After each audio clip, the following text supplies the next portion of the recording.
Good evening. It's election night and we are your local election headquarters. We're covering races in 4 states, Maryland, Virginia, West Virginia, and Pennsylvania. We're also covering more than 200 races online at localdvm.com. We've definitely got it all covered for you tonight. Thanks for joining us for the news at 10. I'm Tasmeen Mahfouz. And I'm Fred Hickman. The polls very, very busy. And today, arguably the most important voting day in most of our lifetime. So let's get you informed, get you up to date, and tell you who's who and what's what as far as the people are deciding.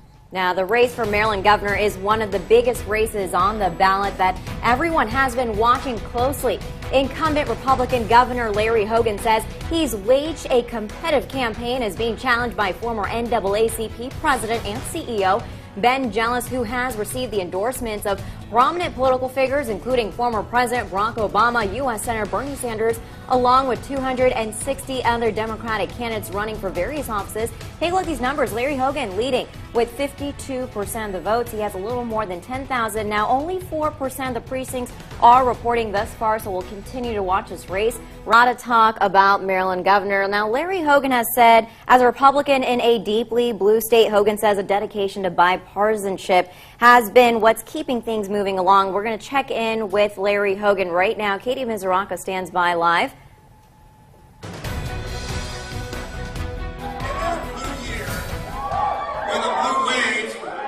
Turns out I can surf, and we had a purple surfboard.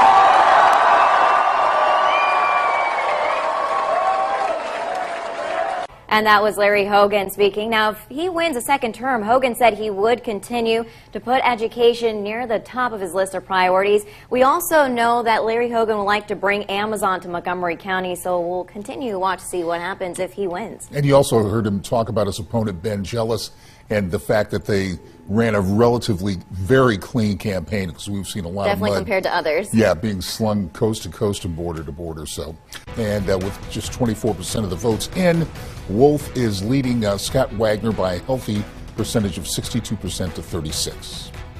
Moving now, a race that has captured national attention is for West Virginia Senate.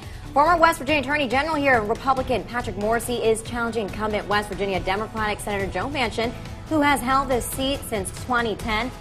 Joe Manchin here has 50% of the votes. He's leading by a little over than 19,000. Only 75% of the precincts reporting Joe Manchin appears to be the apparent winner.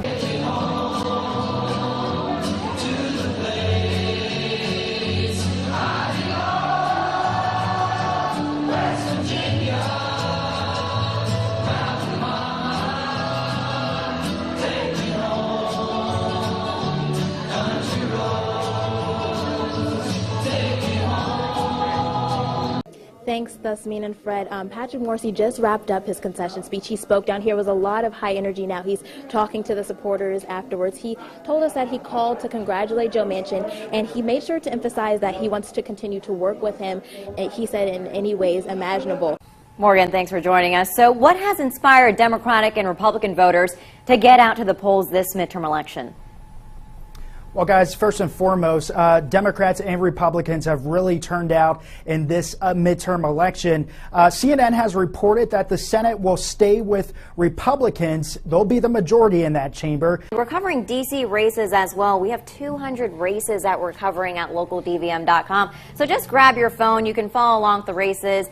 Well, now we'll take a look at the Senate race in Virginia. Democratic Senator Tim Kaine facing off with Corey Stewart, and Kaine handily winning. 99% of the precincts are reporting the gold check mark indicates that Tim Kaine has successfully won that seat. Parts of his message included showing the people of the United States that this is who Virginia is. He wants to make sure that Virginia is welcoming for everyone, not for people who discriminate. He says the results of tonight's election shows that the people of Virginia reject the politics of hatred. We're already seeing a lot of Make America Great Again hats, a lot of Trump apparel, and that's pretty appropriate because in a lot of ways, this race is sort of a microcosm of the 2016 presidential elections. Stewart was at one point a state campaign co-chairman for Trump. Now, despite his defeat, Stewart said he doesn't regret a thing. This is all via Shannon Ryan. We were missing her audio, and this is what she was going to report to us. Continue to show his support for the president. Now let's continue on with the races. Right now we're taking a look at U.S. House of Representatives District 10. Now this was a major race that we've been following. A ton of attention here. This 10th district includes Loudoun, where the population nearly doubled in the 1990s to more than 375,000 by 2015. Jennifer Wexton, this is a flip that we're seeing. Initially, incumbent Barbara Comstock was first elected in 2014. She was seeking a third term, but Jennifer Wexton has taken over with 56% of the votes and 100% of the precincts reporting she is the apparent winner in this race. And Comstock, of course, backed by Donald Trump, as was Corey Stewart. So a couple of big losses as far as the administration is concerned. This seat has not been held by a Democrat for nearly 40 years, and this room absolutely exploded when people realized that Jennifer Wexton would be changing that. All right, so people who visited Skyline High School in Front Royal, Virginia this morning had the chance to do two very important things: get a flu shot and cast a ballot. That's right, the Lord Fairfax Health District decided Election Day would be a great day to promote the importance of getting a flu shot. Officials say that last year's flu season was one of the longest and most deadly.